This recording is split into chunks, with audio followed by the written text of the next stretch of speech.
All right, my name is Robert Strickland, and I'll be giving a presentation on Assignment 6's Safety Engineering. All right, so the topic areas for Assignment 6 is safety critical systems, safety requirements, safety engineering processes, and safety cases. And at the end, I'll give a brief summary. All right, and to introduce this section, I'll start with a few definitions. So, definition of safety, it's basically a characteristic of a system that reflects its ability to operate normally or abnormally, which basically means the system can perform its processes normally or abnormally, but while it's doing so, it's not going to harm anyone or the environment in which the system is operating. Um, these kind of systems are typically implemented in modern software and critical systems.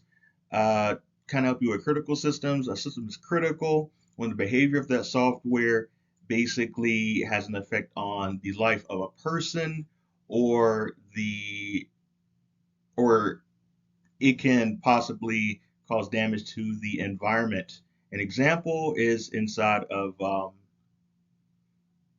checking and monitoring systems, such as condition monitoring systems inside of aircraft. All right, so in the terms of safety critical systems, it's basically a system where it's essential for the operation to always be safe, as in the system can never harm a person or the environment, uh, or at least that's the intentions when implementing these kind of systems. An example would be the process control system in a chemical manufacturing facility, where if the process control fails, it can lead to an explosion, which leads to an extensive loss of life.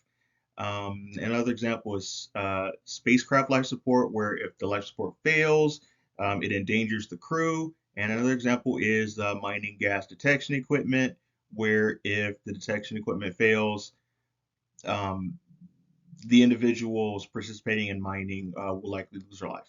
So, primary safety critical systems pertain to embedded software systems that, if they fail, they can cause the associated hardware to also fail. An example is an insulin pump, where if there's an issue with the software, it can lead to the entire device failing or acting abnormally and leading to the death of the person who is using it. Secondary safety critical systems are systems whose failure results in the failure of another system. So basically, it's where if the software were to fail, it's going to lead to a failure in other parts of the system, such as the hardware. An example is a PC power monitoring system failure, where if the power monitoring fails, uh, there could be a large surge of electricity, and that could fry your computer, leading to failures of different systems. All right, so safety requirements. The goal is to identify um, protective requirements that can ensure the system does not fail and cause injury or death or damage to the environment. This typically includes checking and recovery features, and also features that provide protection against system failures and external attacks. To go along with safety requirements, there are hazard-driven analysis.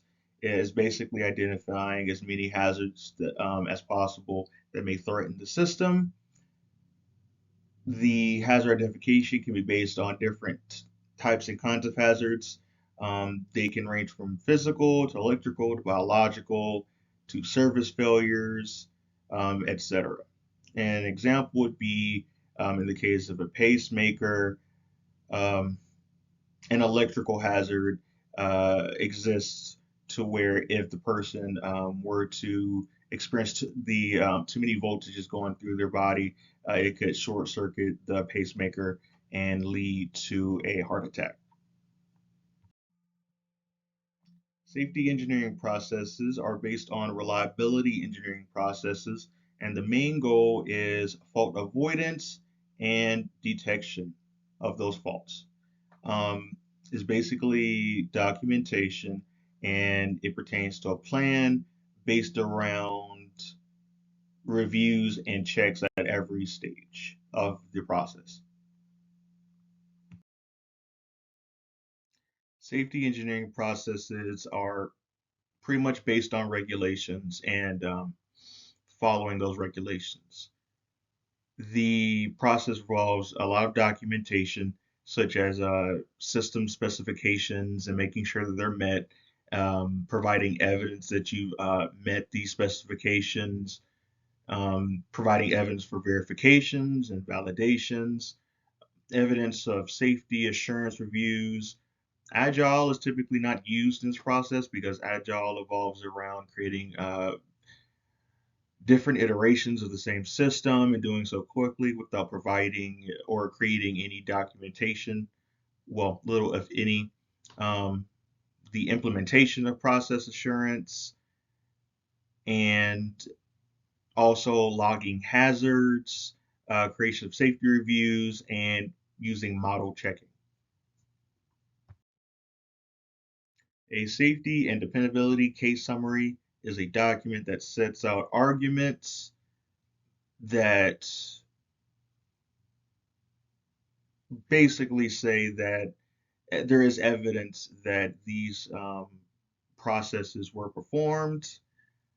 This document is required by regulators before a system can become certified for operational use inside of critical systems. The regulator's responsibility is to check that a system is as safe or dependable as it is practical. Again, with system safety cases, they're composed of arguments. These arguments can take the form of proofs, design rationales, and safety proofs, and are typically part of a larger system case. And the larger system case typically has safety documentation about the hardware as well.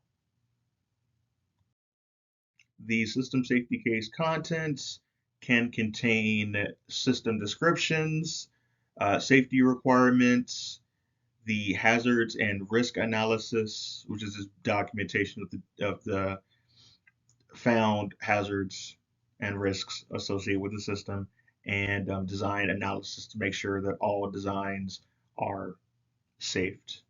Are safe. I'll end this with a summary of each area. The critical safety systems are basically systems that make sure that the entire system stays safe throughout its operation. The safety requirements are lists of system requirements that need to be created and employed during development. Safety engineering processes are processes to be undertaken to ensure safety, and safety cases are documentation showing that the system pertains to the safety requirements that were listed.